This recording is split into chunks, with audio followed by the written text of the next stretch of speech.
아침 일라디오. 안녕하십니까. 오늘 아침 일라디오 아나운서 오승원입니다. 3.1절 연휴 내내 날씨가 썩 좋지 않았는데요. 이 강원 산지를 비롯한 중부지방 또 경북 북부에 폭설이 내리면서 피해가 컸던 것 같습니다. 거기에 강풍까지 불면서요. 시설물 피해와 교통사고도 많이 발생한 것 같고요. 백길, 하늘길이 끊기고 국립공원들이 대거 폐쇄되면서 연휴 중에는 이런 지역 방문하신 분들 불편이 아주 크셨을 것 같죠. 오늘까지 전국 곳곳에 많은 눈과 비가 이어진다고 하니까요. 특히 이 미끄러운 빙판길 눈길에서 반드시 안전운행 하시고요. 농가에서는 지금 한창 농사 준비가 바쁜 시기일 텐데요. 이 폭설 피해에 대비도 수습도 잘 하셔야 할 것 같습니다. 또 이제 해당 지역에서는 오늘 개학인 학사 일정까지 조정해야 하는 상황이라고 하는데요. 해마다 꽃샘추위에 봄이 참 힘겹게 오는 것 같죠. 매년 그러는 것 같은데. 어쨌든 계절은 봄입니다. 봄이에요. 네. 연휴가 끝나고 대부분 지역은 오늘 업무도 학업도 본격적으로 시작되는 날이죠. 새로운 업무, 또 새학년이 시작될 때면 설렘과 긴장감이 동시에 찾아들곤 하는데요. 이런 기대와 불안이 교차하는 시기를 어떤 마음가짐으로 보내느냐에 따라서 올해 또 많은 변화들이 생기지 않을까요? 모쪼록 기분 좋고 힘차게 3월을 시작하시죠. 3월 4일 화요일 오늘 아침 일라디오 출발합니다.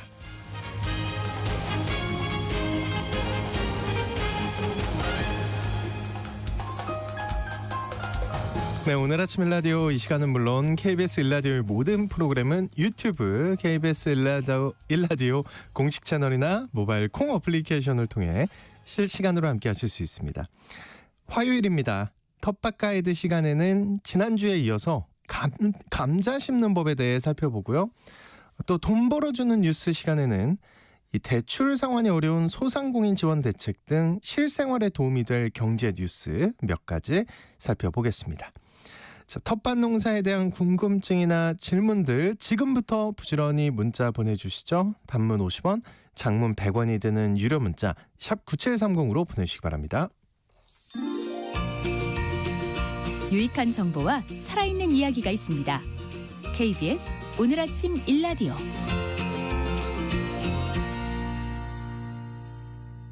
네, 도시농부들의 텃밭 가이드 수원 씨앗도서관의 박영재 관장님과 함께합니다. 어서 오십시오, 관장님. 네, 안녕하세요. 네, 오늘 텃밭과 관련해서 궁금한 점이 있는 분들은요.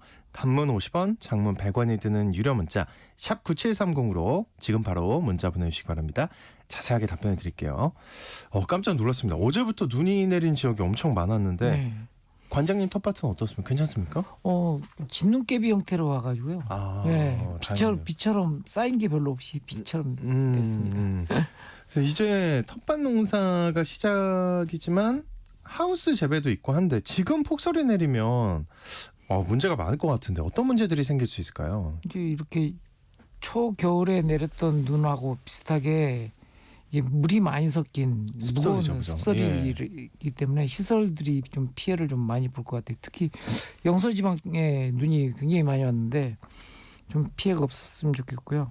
그리고 이렇게 땅 속에 얼음이 아직 있어가지고 얼어 있어서 물이 땅 속으로 이렇게 스며들지 못하거든요. 네. 그러다 보니까 표면만 녹아서 질퍽질퍽한 게 지금 밭의 상태입니다. 예. 그러니까 아직은 이제 밭 깔기라든지 이런 거 좀 서두르지 마시고요.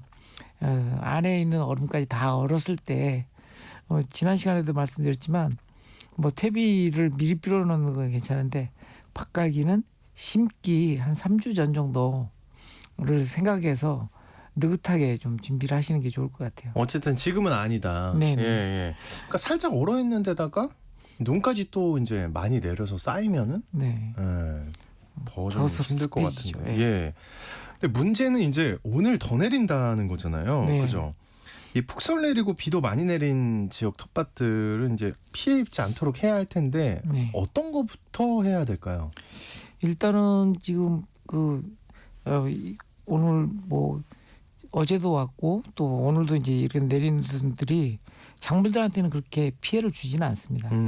대신에 이제 습기를 머금은 땅들이 이렇게 얼었다 풀렸다 하는 시기에 이렇게 좀 그 서리빨이 올라올 수 있거든요. 서리빨에 대해서 좀 땅을 좀 다져주는 보리밥 밟기 뭐 이런 거, 밀밥 밟기 이런 것처럼 양파나 마늘도 이렇게 뿌리가 들뜰 수 있거든요. 그런 것들을 좀 다져주는 거 밟아도 괜찮거든요. 싹이 나온 상태에서도 밟아도 또 건강하게 자라니까 걱정하지 마시고 네. 땅 상태를 잘 봐서 서리빨 같은 걸로 대책을 좀 세우시는 게 필요할 것 같습니다. 예, 신기합니다. 싹이 나와도 밟아도 된다. 네. 예, 어느 정도까지는 그런 거겠죠, 그죠? 네. 그 벌써부터 관장님 텃밭을 찾는 분들이 많아졌다면서요? 네. 네. 얼마 전까지 이 비 오기 전까지 좀 날이 따뜻해지면서 제 밭을 찾는 사람이 많아졌습니다. 저를 보러 온 사람들이 아니고요. 네. 네. 그 주변 다른 밭들은 이제 풀들이 자라지 않도록 비닐로 멀칭을 하거나 또 이제 제초제를 뿌리는 반면에 제 밭에는 이제 그것을 하지 않기 때문에 냉이가 아주 무성합니다. 잘 자랍니다. 아, 설마 냉이 가지로? 예, 이 냉이를 캐러 네. 동네 분들이 모여들고 있습니다. 냉이는 뿌리까지 캐기 때문에 월동을 하고 싹을 내고 있는 작물들의 피해를 줍니다. 그래서 이제 팻말을 세워서 작물 심어진 자리를 표시해 두고 심지 않은 곳만 채취할 수 있도록 좀 했으면 하는데 그게 쉽지 않은 것 같아요. 아, 그래요? 네. 이게 그 다른 농사를 망칠 수 있는 거잖아요. 네. 그러니까 관장님이 아무리 인심이 좋으셔도 그렇게 막 해도 되는 겁니까?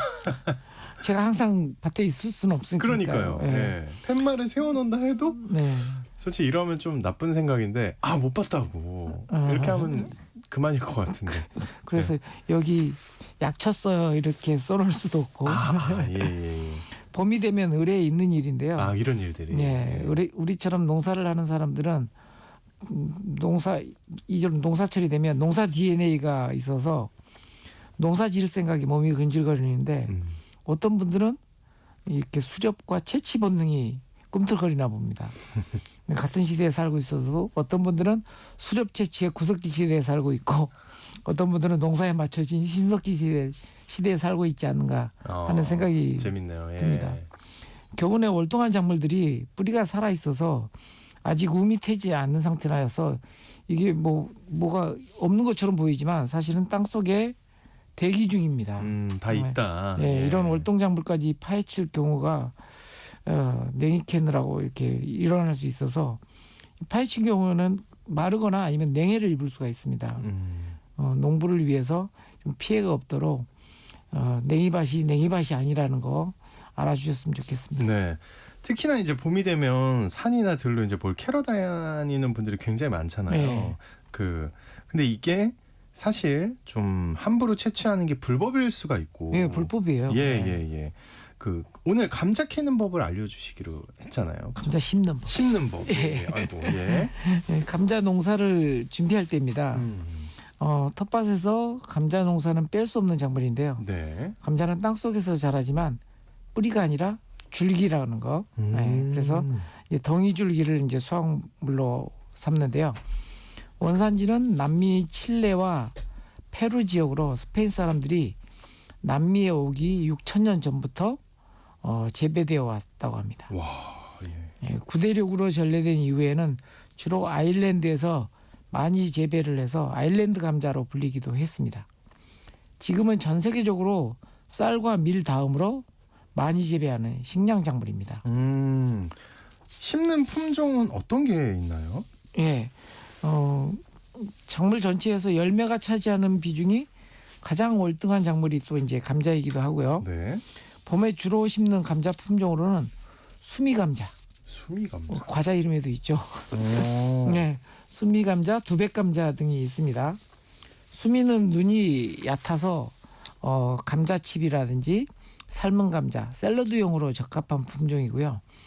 우리나라 감자 수확량의 80%를 차지할 정도로 아주 많이 심는 작물이 이 수미감자입니다. 과습한 토양을 피하는 것이 좋고요. 두백의 경우에는 두백이라는 품종은 네. 과자 회사에서 육성한 품종인데요. 아 그래요? 네. 과자를 만들기 위해서. 예, 그렇죠. 전분 함량이 높은 분질성 감자입니다. 그러니까 감자 찌면 톡 터지면서 포근포근한 감자 있죠. 포슬포슬한 느낌? 그걸 예. 얘기하시는 건가? 예. 예, 그 감자가 이제 두백 감자입니다. 이건 좀 다비성 작물이라서 비료가 많이 필요하고요. 저온에 민감해서 보통 일찌감치 씨감자를 준비해야 돼서 보름 정도 싹을 틔운 후에 심어야 합니다. 그 외에도 이제 점질형 그러니까 조림 요리에 좋은 네. 감자 조림에 좋은 감자가 폭롱이라는 품종이고요. 그다음에 분질 감자에 바이러스에 강한 다미, 그다음에 수확량도 많고 수미 감자 비슷한 서홍, 그리고 맛과 수량성에서 월등한 하령. 야 많네요. 네. 예. 겉과 속이 노란색으로 극조생종인 조풍 등이 있습니다. 야 수미, 두백, 풍농, 다미, 서홍, 하령, 조풍. 네. 야 이거 어떻게 기억합니까 이거? 예. 그 지난주에 씨감자 준비하는 거 얘기해 주셨잖아요, 네. 그죠? 근데 이게 굉장히 신경 쓸 게 많았다. 이 얘기를 말씀을 들어보니까. 네. 그리고 지금 한창 감자 심기에 관심이 많으신 분들이 많거든요. 네. 한 번 더 들려주시죠. 예, 씨감자를 준비해야 하는데요. 예. 씨감자는 강원도 고냉지 바이러스 없는 환경에서 재배되어 나옵니다. 씨감자는 한 달 동안 새싹을 길러내는 양분을 공급해야 하기 때문에 40에서 50g 정도는 되도록 잘라줍니다. 씨감자를 보면 움푹 들어간 눈들을 볼 수 있는데요. 그렇죠. 이 눈에서 싹이 나옵니다. 그리고 눈들이 한쪽으로 몰려 있는 것을 볼 수 있는데요. 눈이 좀 모여 있는 곳이 정수리 부분이라고 해서 네. 정부라고 하고요. 그 반대쪽이 배부 이제 이런 식으로 얘기를 합니다. 그래서 정수리 부분에 소독한 칼로 아래 방향으로 반쪽으로 잘라줍니다. 네, 칼 소독하는 거 잊으시면 안 됩니다. 네. 예. 절단된 부분을 또 소독을 해야 하는데요.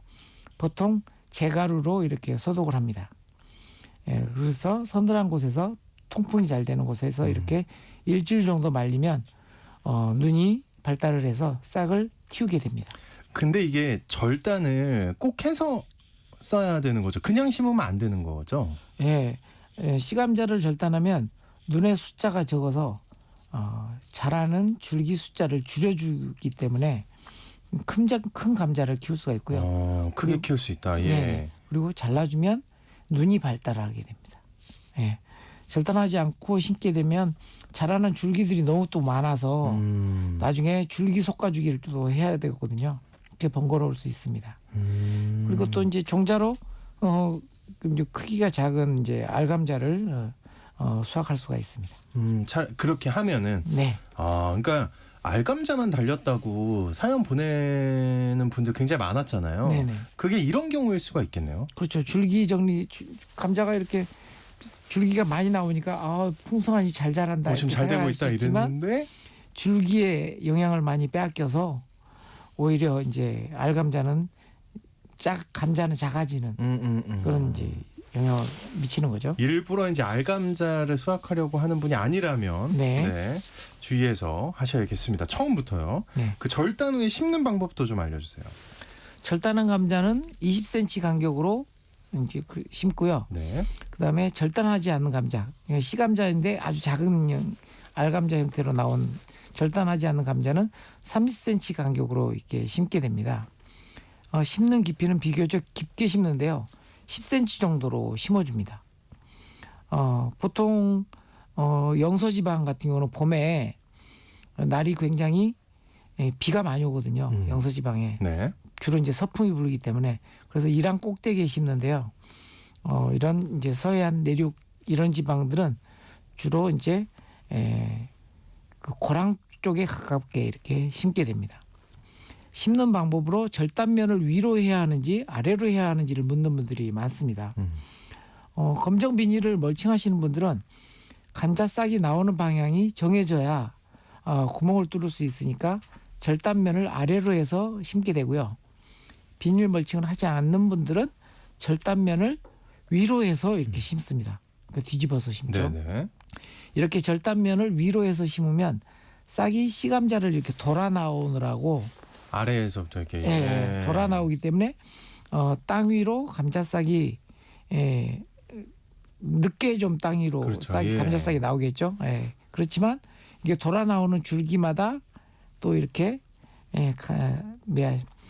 감자 열매가 달리기 때문에 감자 수확량이 많아지는 것으로 알려져 있습니다. 돌아 나오지만 줄기가 길게 나오니까. 예.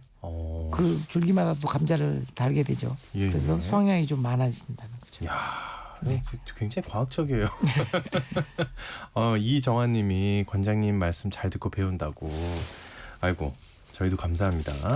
그 작물을 심을 때 밭갈이를 먼저 할 텐데요. 네. 가스가 빠져나간 다음에 심어야 한다고요. 네. 요즘 날이 풀리면서 밭에 거름을 펴는 분들이 많습니다. 완전히 부숙되지 않은 퇴비는 이렇게 밭에 퇴비를 펼쳐서 가스가 빠져나가게 한 다음에 밭갈이를 해주는 것이 좋습니다. 오래 묵힌 퇴비도 냄새를 맡아봐서 아주 신경을 자극하는 냄새가 나면 미숙 퇴비거든요. 안 되는 거잖아요. 네. 그래서 기다려야 되는 완숙된 거죠. 퇴비인지를 확인하는 것이 필요합니다. 미숙 퇴비를 펼쳐서 바로 밭갈이를 한 경우에도 밭갈이 후에 한 3주 정도 기다렸다가 작물을 심어야 가스 피해를 받지 않습니다. 이게 가스가 나오면 잎을 태우거든요. 굉장히 안 좋네요. 예. 예. 그리고 이런 미숙 퇴비의 가스에 유혹된 병해충들이 만연하는 문제도 해결할 수가 있습니다. 야, 굉장히 조심해야 되겠습니다. 그 감자밭은 특히 또 이제 어떤 점을 주의해서 심어야 할까요? 감자는 재배 기간이 3달 정도로 짧고요. 초기 성장이 중요해서 평당 12kg 정도로 거름을 충분히 주고 밭을 만들어야 합니다. 특히 칼륨 성분이 중요해서 재거름을 별도로 준비해서 섞어서 거름을 하면 좋습니다. 네네. 감자는 폭 60cm, 높이 30cm 정도의 좁은 이랑을 만드는데요. 풍성하게 올라오도록 이랑을 구성합니다. 이랑을 만들 때 감자를 심는 자리에 네. 보통 20개의 큰 감자가 이 속에서 수확할 수 있다. 이렇게 상상하면서 이랑을 만드는 것이 중요합니다. 개인 텃밭을 하시는 분들은 땅이 적으니까 씨감자 양이 너무 또 많이 준비하거나 이런 경우에는 그것을 모두 심으려 하다 보니까 이랑을 너무 좁고 빈약하게 하는 경우가 많아요. 네. 그러면 다 감자들이 이랑 밖으로 튀어나옵니다. 조금 욕심을 내려놔야 되겠네요. 네, 예. 감자가 그 20개 정도가 들어갈 정도로 풍성하게 이랑을 풍성하게. 만들어 주셔야 합니다. 그 전국 어디든요. 네. 지금 바로 감자를 심을 시기인가요? 어떤가요? 남부지방 같은 경우는 좀 빠르고요. 2월 말 3월 초경에 이렇게 감자를 심게 되고요. 중부지방은 3월 마지막 주에 감자를 심습니다. 물론 이제 뭐 3월 중순쯤에 심는 분들도 계시지만 보통 3월 마지막 주에 심고요. 밭 준비는 언 땅이 풀리면 준비하시되 네. 씨감자는 미리 준비하셔야 합니다. 꽃샘 추위가 오더라도 씨감자는 땅 속에 있잖아요. 그러니까 얼지 않고 견디면서 결실을 가져오니까요. 너무 춥다고 씨감자 죽지 않았을까? 어떡하지? 걱정하지 않으셔도 됩니다. 네. 그리고 심어놓고 3주가 되어야 싹이 나오니까 사실 조바심이 나요. 이 감자 심어놨는데. 근데 그리고 또 어떤 분들은 자기가 감자 심어놓고 싹이 안 났으니까 감자 심은지 까먹은 분들 계세요. 거기다 또 다른 작물 모종을 심는 분들도. 에이, 설마요, 진짜. 정말. 예. 예. 그래서 이름표를 새겨놓는 분도 계십니다. 그러니까 여러 가지로 보면은 감자 농사 잘 짓기가 생각보다 어려운 것 같아요. 사실 네. 전부터 이렇게 막 사연 오는 거 들어봐도 그렇고요. 네. 특히 이제 질병에도 감자가 좀 취약하다면서요. 네. 보통 이제 이렇게 다습한 환경이 굉장히 취약한 거거든요. 아까 얘기했듯이 영서지방하고 이런 그 서해안지방하고 심는 방법이 다르잖아요. 예. 이거 고랑 꼭대기에 심는 이랑 꼭대기에 심느냐 아니면 고랑 가까이 심느냐 이런 식으로 해서 이좀 서해안 지방은 봄에 이제 가무니까 봄 날씨가 항상 가물거든요. 그리고 영서지방은 좀 비가 많이 오는 네. 편이고 그러다 보니까 이렇게 수분과 관련된 관리를 좀 해주게 되고요. 그다음에 또 싹이 나오면서 웃거름 관리도 해야 되고요. 그다음에 이제 풀 관리도 해야 되고요. 음. 그다음에 아까 얘기했듯이 눈이 많은 씨감자를 심었을 때는 줄기 정리도 이렇게 해야 돼서 후속 작업이 많습니다. 보통 이제 질병 관련해서는 아일랜드에서 감자가 주식으로 이용되어 수확량이 많지만 질병에 취약한 품종으로 이렇게 획일화했다고 그래요. 우리나라도 수미 감자가 80%라 그러잖아요. 네네네. 이렇게 많은 감자 품종이 있는데 획일화되다 보면 그 감자만이 가지고 있는 특별한 이제 질병이 있을 수 있어요. 좀 위험하잖아요. 네. 예. 그런 사례가 이제 아일랜드에 있었는데 1845년 서늘한 기후에 감자 역병에 걸려서 큰 흉년이 왔다고 합니다. 이때 이제 아일랜드 인구의 100만 명이 굶어서 죽고요. 아이고, 예. 100만 명이 미국이나 캐나다 등으로 이주했다고 합니다. 전체 인구의 절반이 줄어든 아일랜드 감자 대기근이라고 하는 사건인데요. 그러니까 종 다양성이 얼마나 중요한지를 일깨워주는 역사적인 사건이기도 했습니다. 뭐 케네디 전 대통령이나 아니면 존 바이든 전 대통령도 조상들이 아일랜드 출신이거든요. 네. 아마 아일랜드 감자 대기근 때 미국으로 그 손조들이 이주한 케이스에 속합니다. 네네. 아이고. 하여튼 종 얘기는 나올 때마다 진짜 우리가 다시 한번 생각해봐야 하는 게 아닌가. 예. 그 올해 다들 어쨌든 감자 농사 잘 지어서 맛있는 하지 감자 소식 들을 수 있길 기대하겠습니다. 이제 청취자분들이 보내주신 사연과 질문 살펴볼게요.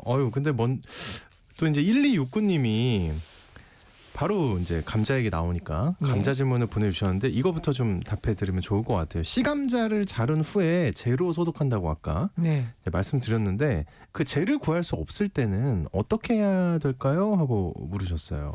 근처에 갈비집이나 삼겹살 구이집 가면 만약에 없어. 갈비 삼겹살이 없어. 그럼 시골집에는 없을 수 있겠구나. 좀 멀 수 있죠. 네. 근데 뭔가 태워서 한다는 생각을 하지 마시고요. 그렇게 뭐 식당 같은 데서 이렇게 버려지는 그 재들 저는 매년 갖다 쓰는 가게들이 몇 군데 있거든요. 친한 가게도. 예. 그런 데에서 얻으시는 게 가장 좋습니다. 아마 지금 1269님 무릎을 탁 치셨을 거예요. 네. 고깃집. 예. 자, 424 하나님. 베란다에서 화분을 이용해서 파나 상추 같은 걸 키워보고 싶은데요. 완전 초보입니다. 어떤 흙을 사서 쓰는 게 좋은가요? 이 흙을 어떻게 쌓고 모종을 심으면 될까요? 꽃 화분 분갈이랑 비슷한가요? 하고 물으셨어요. 네. 제가 이제 뭐 그런 저렴하게 이렇게 파는 가게들 있잖아요. 다 땡땡 뭐 아니면 뭐 천원샵 뭐 이런 예. 그런 데서 분갈이 흙으로 이렇게 파는 것들을 이렇게 사서 한번 저희가 실험을 해봤는데요. 너무 품질이 안 좋아요. 네, 너무 나무 칩들이 우드 칩들이 너무 많이 섞여 있어가지고 성능이 안 좋았고요. 가장 좋은 게 원예용 상토에 라는 게 있습니다. 원예용 상토에 그것을 사시는 게 좋습니다. 그걸 사실 때 원예용 상토에도 이제 거름이 약간 섞여 있거든요. 근데 한 2주에서 3주 정도의 거름 성분밖에 없으니까 일단은 그걸로 화분을 만드시고 이후에 웃거름으로 이제 거름을 만들어서 보충해줘야 된다. 보충해줘야 됩니다. 원예용 상토랍니다. 424 하나님. 분갈이용이 아니고요. 1021님. 고구마 종순 신청하라고 동사무소에서 문자가 왔는데 올해 비싼 것 같은데 혹시 저렴하게 구입할 수 있는 방법이 있을까요? 하고 물어봐 주셨어요. 네, 매년 올라가요 가격이. 고구마 줄기로 이제 심으니까. 네, 가장 좋은 방법은요. 일찌감치 심으세요. 네, 근데 고구마 줄기는 사실은 6월 중순이 적기거든요. 근데 5월 초면 이미 순이 나와요. 그러면 가장 적게 사서 밭에다가 이렇게 심으세요. 그러면 거기서 새끼 순이 또 나오거든요. 그걸 잘라서 옮겨 심기를 해주시면 돼요. 그러면 보통 한 줄기에서 한 두세 줄기를 얻을 수가 있거든요. 일찍 심어놔서 심으면. 그러면 거기서 줄기를 자르면 필요한 양이 100개다.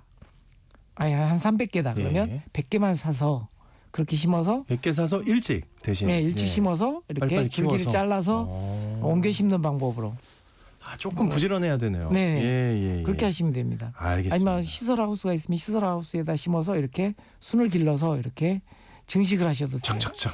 네. 예. 그러면 좀 저렴하게 비용을 아낄 수가 있습니다. 알겠습니다. 자, 저희가 답변을 벌써 시간이 이렇게 됐네요. 저희가 시간상 오늘은 여기서 마무리를 하고요. 답변 못 해드린 것들은 다음 주에 꼭 이어서 해드리니까요. 여러분 걱정하지 마시고요. 텃밭 가이드 시간 지금까지 수원 씨앗도서관의 박영재 관장님과 함께했습니다. 오늘 말씀 고맙습니다, 관장님. 네, 감사합니다.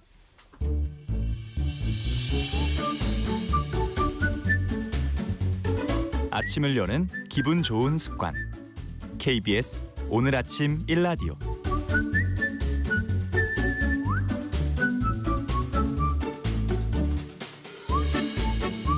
경제가 어렵지만 쉽게 풀어드리는 돈 벌어주는 뉴스 시간입니다. 오늘도 동아일보의 강우석 기자와 함께합니다. 어서 오십시오. 예, 안녕하세요. 네, 첫 번째로 전해주실 소식 어떤 건가요? 예, 그 새마을금고, 예. 농협, 수협, 신협, 산림조합 이런 금융기관들을 상호금융이라 부르거든요. 네.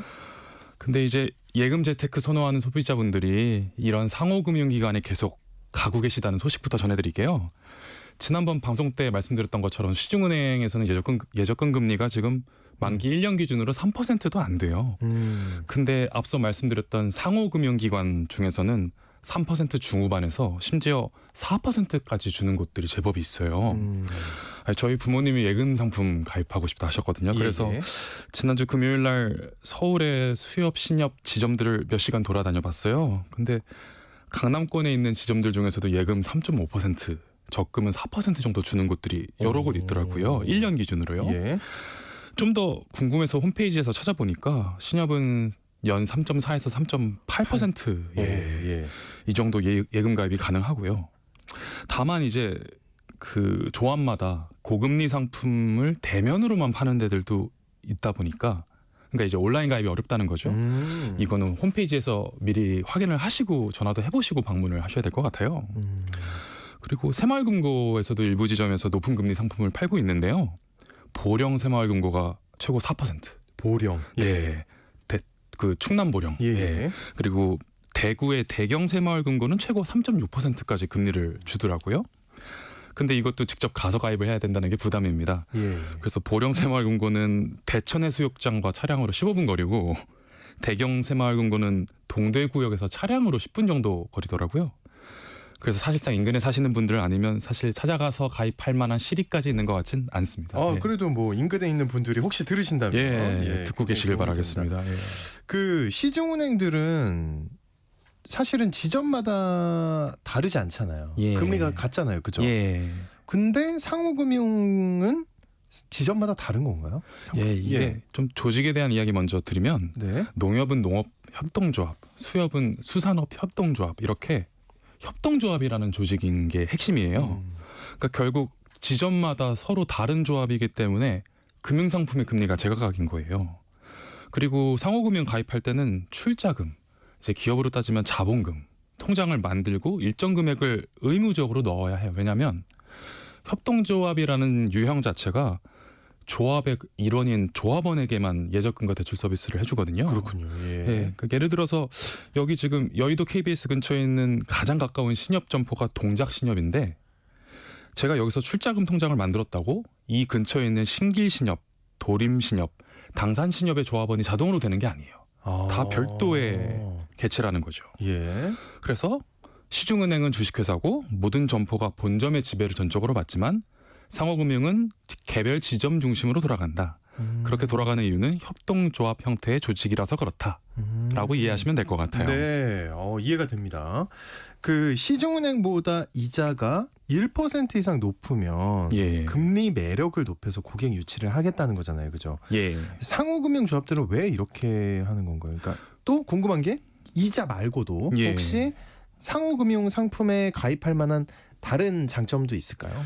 예, 이 큰 은행들은 사실 고객 자금 받는 거 말고도 자금 마련할 방법이 다양해요.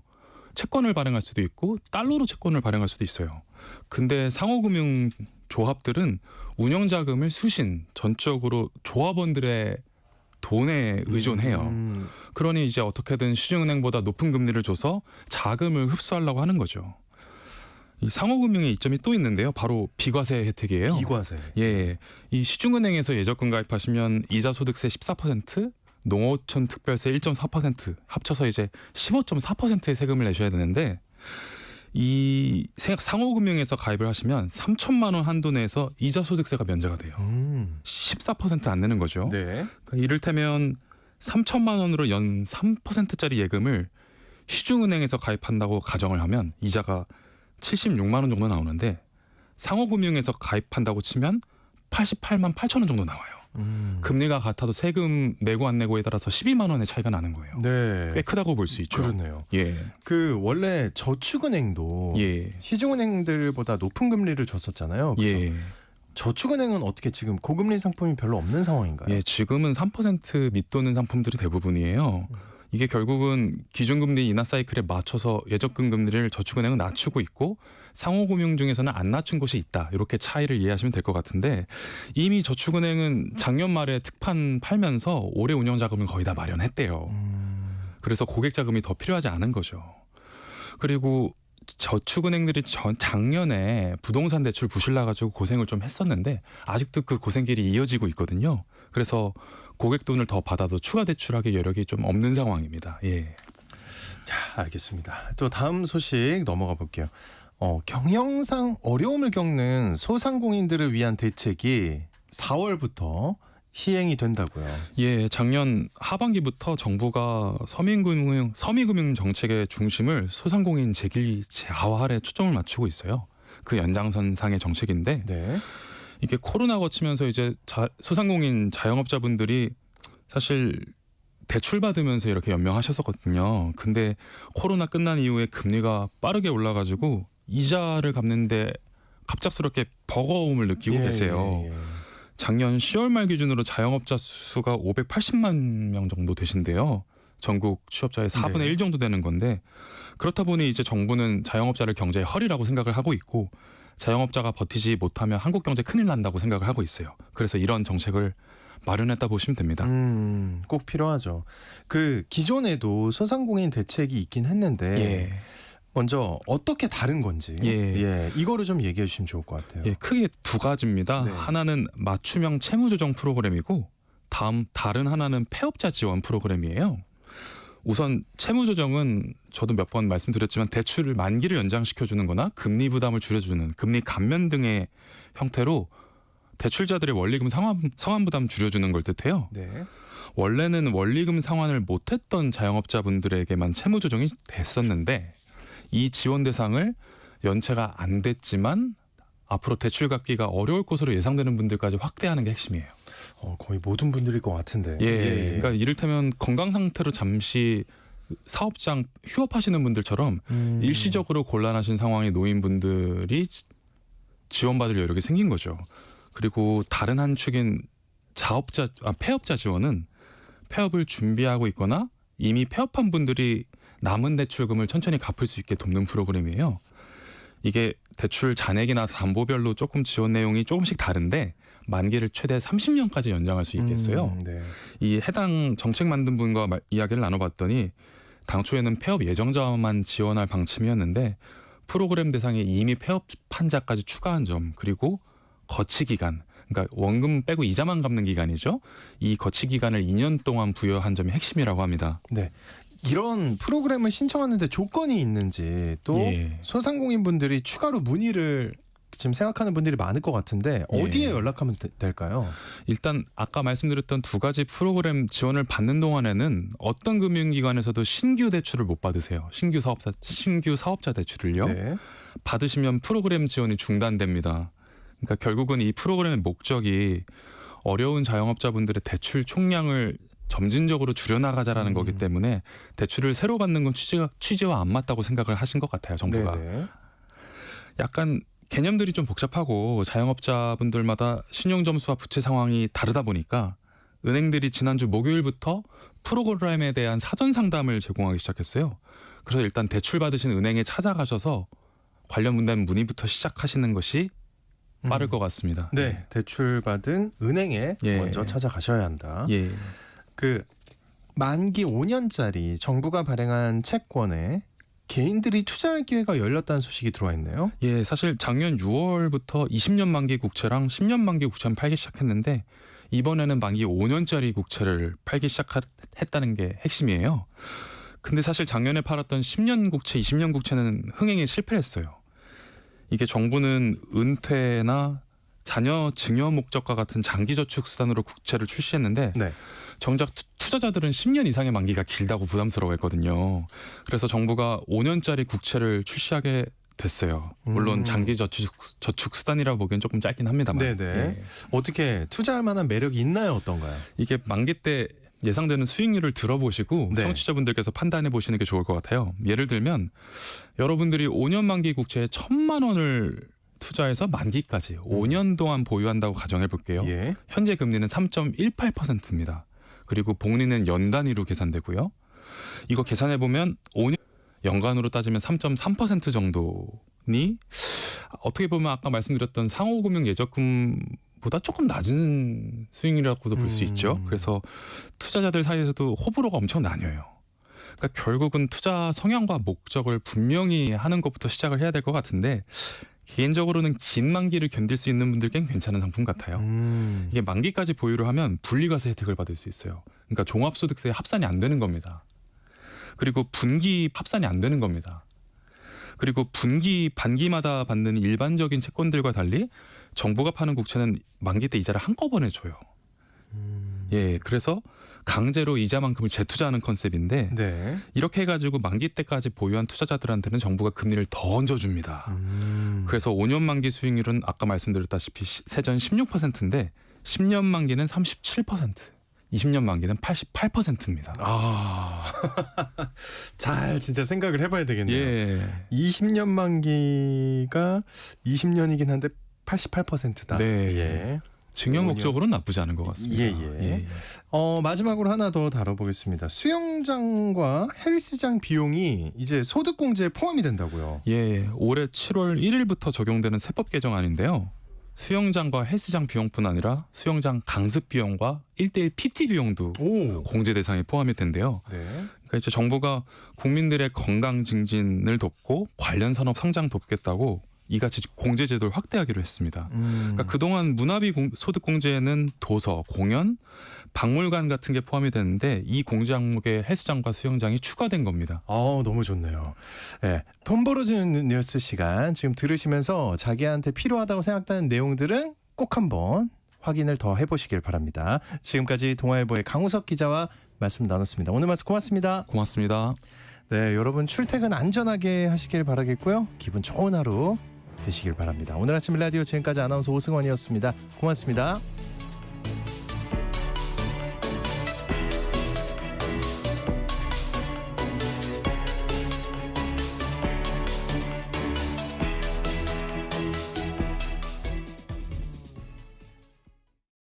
여보, 올해 공익직불금 신청이 2월 1일부터 4월 30일까지 진행된대요. 2월 1일부터 2월 28일까지는 지난해와 변동사항이 없는 농업인을 대상으로 휴대폰으로 신청하도록